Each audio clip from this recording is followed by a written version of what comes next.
چاودێران و ڕۆژنامەنووسانی ناوچە دابڕێندراوەکان پیان وایە دەبێت لە ئێستادا پەرلەمانتاران کە نیۆنەری سەرجەم چین و توێژێکی ئەم هەرێمە بوون ڕۆڵی خۆیان ببینن بۆ چارەسەرکردنی ڕەوشەکە و فشارخستنە سەر حکومەتی هەرێمی کوردستان بۆ دەستپێکردنەوەی دانوستانێکی نوێ لەگەڵ ناوەندا. پێویستە پەرلەمانی کوردستان دەوری سەرەکی خۆی ببێنێ بۆ چارەسەرکردنی کێشەکان و یەخستنەوەی ماڵی کوردی و ئێستا ئەو وەزعەوە دەخوازێت کە ئەمان زیاتر گفتوگۆ لەگەڵ پەرلەمانی عێراق بکەن بۆ چارەسەرکردنی ئەو کێشانە کە ئێستا ڕووی لە هەرێمی کوردستان کردووە. تەنها ئەو کێشانە بە گفتوگۆ چ لە پەرلەمانی کوردستان و چ لە پەرلەمانی عێراق چارەسەرکرێت.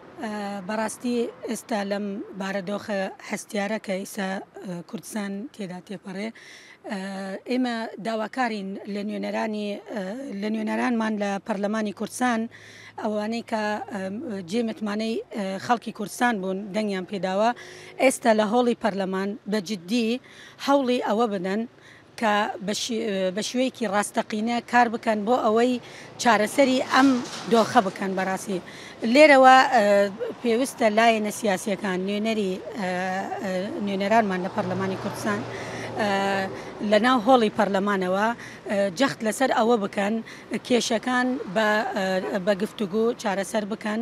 داواکارم لە پەرلەمانتارانی کوردستان هەموو یەک بگرن یەک هەڵوێست بن بۆ فشارخستنە سەر حکوومەتی هەرێمی کوردستان بۆ ڕۆیشتن بەرەو بەغداد بۆ چارەسەرکردنی و داکۆکی کاریکردن لە مافی نەتەوەکەمان لە بەغدا چونکە ئێمە هەموو چارەسەری کێشەکانمان هەمووی لە بەغدایە. چارەسەرکردنی کێشەکانی ئێمە بە مادەی 140 و مادەیەکی تری دەستور هەیە دەتوانن هەر هەموو داکۆکیکاری بکەن لە سەریان بۆ گەڕانەوەی ناوچە دابڕاوەکان بۆ ئامێزی هەرێمی کوردستان و هەموو کارەکان ئێمە تەنها لە بەغدایە لە بەغداش ئەبێ چارەسەر بکرێت. وەک ئاماژەی بۆ کرا لە ئێستادا سەرکرداتی سیاسی کورد دەبێت لە ڕێی دانوستانەوە داوای جێبەجێکردنی تێکڕای مادە دەستوریەکان بکات بە تایبەتی مادەی 140 بۆی مافی سەرجەم پێکاتەکانی عێراق لە ڕێ ئەو دەستورەوە کە هەمووان دەنگیان لەسەری داوا جێبەجێ بکرێت و دەستور بێتە سەنگی مەحەک بۆ گەڕانەوەی مافە زەوتکراوەکانی گەلی کورد بە تایبەتی لە ناوچە دابڕێندراوەکان.